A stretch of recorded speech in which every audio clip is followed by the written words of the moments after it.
एक बार की बात है। एक बार एक अध्यापक एक संपन्न परिवार के शिष्य के साथ कहीं जा रहे थे। तो उस शिष्य को कुछ मजाक सूझी, क्योंकि उसको रास्ते में किसी गरीब मजदूर के जूते दिखाई दिए।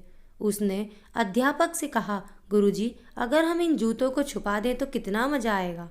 अब उसको तो मजाक सूझ रहा था, लेकिन गुरुजी ने कहा कि नहीं, गरीब इंसान के साथ इस तरह का भद्दा मजाक करना ठीक नहीं है। उसने कहा, क्यों ना हम इन जूतों में कुछ सिक्के डाल दें और देखें कि इसका इस मजदूर पर क्या प्रभाव पड़ता है। उन्होंने ऐसा ही किया।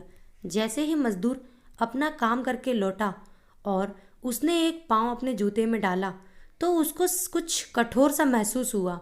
उसने अंदर हाथ डाला तो उसको कुछ सिक्के दिखाई दिए। वह थोड़ा आश्चर्य में पड़ गया। आसपास किसी को देखा तो कोई भी दिखाई नहीं दिया। वापस उसने दूसरा पैर अपने जूते में डाला और वापस उसको उसमें कुछ सिक्के दिखाई दिए।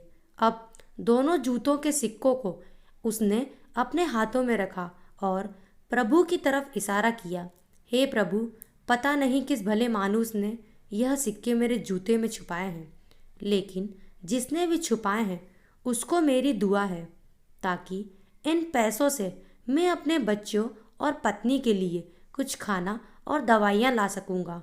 और इतना बोलकर वह चला गया। इस बात को शिष्य और अध्यापक दोनों सुन रहे थे। अब अध्यापक ने शिष्य से पूछा कि अब तुम मुझे बताओ कि तुम्हें कैसा महसूस हुआ, तुम्हारी पहले वाली मजाक या मेरा यह तरीका। तो उसने कहा कि गुरुजी, मैं आपसे क्षमा चाहता हूँ।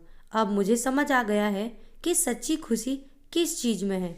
जब हम किसी का मजाक उड़ाते हैं तो हमें कुछ पल का आनंद मिलता है, लेकिन इससे हमें बद्दुआ मिलती है। लेकिन अगर हम किसी की मुश्किल परिस्थिति में मदद करते हैं और जिसकी भी हम मदद करते हैं उसको भी नहीं पता कि हमने उसकी मदद की है, लेकिन अंदर ही अंदर हमें पता है कि हमने उस इंसान की मदद की है, यही सच्ची खुशी है। जब हम दूसरों को खुशी देते हैं तो हमें सच्ची खुशी मिलती है। इसी तरह खुशियाँ बांटते रहिए, लोगों की मदद करते रहिए। तो दोस्तों, कहानी आपको अच्छी लगी हो तो लाइक करें, शेयर करें और सब्सक्राइब करना ना भूलें। Thank you.